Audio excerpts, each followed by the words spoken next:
Morning class. आज का topic है कैरेक्टरिस्टिक, मतलब मोनेरा के जो एग्जाम्पल है बैक्टीरिया उसके कैरेक्टरिस्टिक। हम पिछले टॉपिक में पढ़ चुके हैं कि 5 किंगडम थे जो आर.एच. व्हिटेकर ने दिए थे। उनमें से एक किंगडम मोनेरा है जिसके बारे में हम थोड़ा डिस्कस कर चुके हैं। आज इसके कैरेक्टरिस्टिक्स के बारे में हम पढ़ेंगे। देखिए क्लास, जो इसका एग्जाम्पल है मोनेरा का किंगडम का, वो बैक्टीरिया है। क्योंकि बैक्टीरिया में वेल डेवलप न्यूक्लियस नहीं होता, न्यूक्लियस ऐसे ही पड़ा रहता है। ये देख रहे होंगे आप, जो थ्रेड लाइक स्ट्रक्चर है वो ऐसे ही पड़ा हुआ है न्यूक्लियस। ये न्यूक्लियस होता है, ये जेनेटिक मटेरियल है जो ऐसे ही पड़ा है। क्योंकि किसके अंदर पड़ा है? साइटोप्लाज्म के अंदर पड़ा है। साइटोप्लाज्म एक फ्लूइड होता है जो पूरे बॉडी में होता है बैक्टीरिया की, उसमें न्यूक्लियस होता है प्रेजेंट। जैसे कि आप ये देख रहे हैं न्यूक्लियस लिखा हुआ है, देखिए न्यूक्लियर मैटर, ठीक है, ये न्यूक्लियर मैटर पड़ा हुआ है पूरा। चलिए देखिए, बैक्टीरियल 4 कैरेक्टरिस्टिक्स के बारे में पढ़ते हैं। पहला कैरेक्टर है bacteria are simple and most primitive organisms living in all places. मतलब जो बैक्टीरिया हैं वो सिंपल हैं, साधारण हैं और प्रिमिटिव ऑर्गेनिज्म है। प्रिमिटिव मतलब प्राथमिक जीव जंतु हैं। जो प्राथमिक जीव जंतु थे, मतलब पहले जो आए हुए थे जीव जंतु, उन्हीं में से एक बैक्टीरिया भी थे।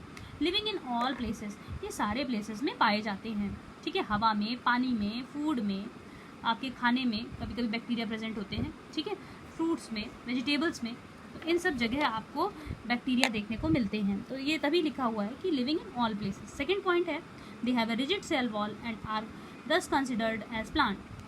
मतलब इसकी जो सेल वॉल होती है, सेल वॉल मतलब होते हैं सेल की वॉल, जो सेल की दीवार होती है, ये पूरा सेल है, इसकी जो दीवार होगी रिजिड होगी। रिजिड मतलब खुरदरी होगी। और किसकी तरह होगी? प्लांट की भांति। जैसे प्लांट की आपने दीवार देखी है, प्लांट भी खुरदुरा सा होता है उसकी सेल वॉल, तो वैसे ही कुछ इस तरीके से भी इसकी सेल वॉल भी होती है। किसकी? बैक्टीरिया की, जो आपका मोनेरा का किंगडम का बैक्टीरिया एग्जाम्पल है। थर्ड स्टेप देखते हैं class, they are unicellular. Unicellular मतलब होता है, यूनि मतलब होता है वन, सेलुलर मतलब होता है सेल, जो एक सेल से बने हैं। मतलब बैक्टीरिया कैसे हैं? जो एक सेल से बने हैं। And do not possesses nuclear membrane, और इनमें कोई न्यूक्लियर मेम्ब्रेन नहीं है। जब न्यूक्लियस ऐसे पड़ा हुआ है तो इसके बाहर, न्यूक्लियर के बाहर कोई बाउंड्री नहीं है, कोई बाउंड्री दिख भी नहीं रही है class.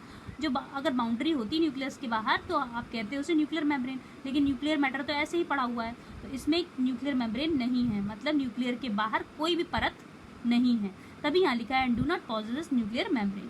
Therefore distinct nucleus and nucleolus are absent. मतलब पूरी तरीके से जो न्यूक्लियस होता है और न्यूक्लियोलस होता है वो एब्सेंट होता है। बस ऐसे ही जेनेटिक मटेरियल एक पड़ा रहता है जिसे हमने नाम दे दिया है न्यूक्लियर मैटर, ठीक है। They do not have endoplasmic reticulum, Golgi bodies, mitochondria and plastid. मतलब इसमें कुछ ऑर्गेनिल्स भी एब्सेंट होते हैं। ऑर्गेनिल्स आपने प्लांट सेल, एनिमल सेल्स में पढ़े होंगे क्लास, ये सब गोल्जी को है, माइटोकॉन्ड्रिया की मैंने आप लोग को पढ़ाए थे। तो इसमें ये ऑर्गेनिल्स एब्सेंट होते हैं। अब इसमें न्यूक्लियर मेम्ब्रेन, न्यूक्लियस ही पूरा डेवलप नहीं है, तो ये सब ऑर्गेनिल्स भी एब्सेंट होते हैं। यानी कि माइटोकॉन्ड्रिया को पावर हाउस कहते हो, वो भी नहीं है। गोल्जी बॉडीज में कुछ प्रोटीन्स होते हैं, वो भी नहीं है इसमें। एंडोप्लाज्मिक रेटिकुलम जो स्मूथ है, रफ है, वो भी बिल्कुल नहीं है। प्लास्टिड भी नहीं है जिसमें कलेक्ट होता रहता है सारे वेस्टेज मटेरियल, ठीक है। प्लास्टिड वो होता है जैसे क्लोरोप्लास्ट, ल्यूकोप्लास्ट और क्रोमोप्लास्ट। क्लोरोप्लास्ट क्या थे? आपके ग्रीन कलर के पिगमेंट थे जो प्लांट सेल में पाए जा रहे थे, वो फूड अपना खुद बना रहे थे, लेकिन बैक्टीरिया दूसरों पे डिपेंड है, तो ये आपके प्लास्टिड भी इसमें एब्सेंट होते हैं। प्लास्टिड ग्रीन कलर का पिगमेंट होता है, ठीक है, और कलर पिगमेंट होता है, कलरफुल पिगमेंट होता है, जो आपके प्लांट्स में ही प्रेजेंट होता है, जो इस बैक्टीरिया में नहीं प्रेजेंट है। तो ये सब चीज़ें ऑर्गेनिल्स इसमें एब्सेंट होते हैं। फिफ्थ पॉइंट में आ जाइए, जेनेटिक मटेरियल इज फ्री। मतलब जेनेटिक मटेरियल जो इसमें डीएनए, जिसको न्यूक्लियर नाम दे रहे हैं, सॉरी डीएनए नहीं, न्यूक्लियर मैटर जिसको नाम दिया हुआ है, वो फ्री होता है। फ्री मतलब ऐसे ही पड़ा हुआ है, देखिए है ना, बीचों बीच ऐसे ही पड़ा हुआ है धागे, मतलब जैसे धागा आपने फेंक दिया है वैसे ही पड़ा हुआ है, ठीक है।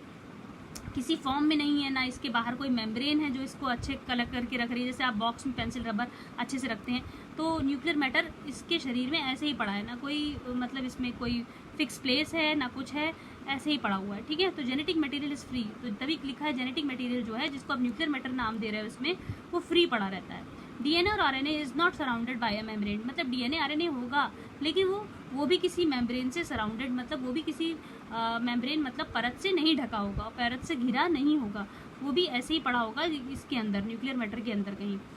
दे रिप्रोड्यूस वेजिटेटिवली बाय फिजन। ये रिप्रोड्यूस करते हैं, मतलब ये दूसरे बैक्टीरिया को कैसे बनाते हैं? वेजिटेटिवली और बाय फिजन, मतलब टुकड़ा करके। मतलब जैसे बैक्टीरिया है, बैक्टीरिया में फिजन कैसे होगा? दूसरा बैक्टीरिया कैसे बनेगा? वेजिटेटिवली थ्रू बनेगा, फिजन के थ्रू बनेगा, मतलब बट के।